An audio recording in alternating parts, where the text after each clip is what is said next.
এ নাও।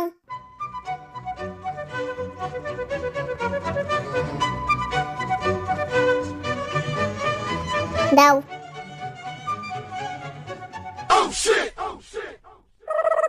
এই স্মিথ, দুধওয়ালাটা চলে গেল? হ্যাঁ, চলে গেছে। তাহলে কি করে আজকে দুধ পাবো? কাকিমা, হ্যাঁ, কি বলছিস? আমার থেকে নাও। আচ্ছা দে।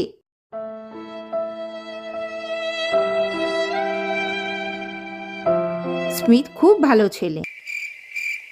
মা, দুধ নিয়ে এসেছি, এই নাও। দাও। এ কি এত হালকা কেন? এ কি হাফ কেন? তুই আবার আজকে দুধ ফেলেছিস না? না, আমি ফেলিনি। রমা কাকিমা এসেছিল, রমার কাকিমা দুধ পাইনি বলে তাই আমি আমার থেকে হাফ দিয়ে দিয়েছি। ওলে বাবালে, আমার সোনা বাবা।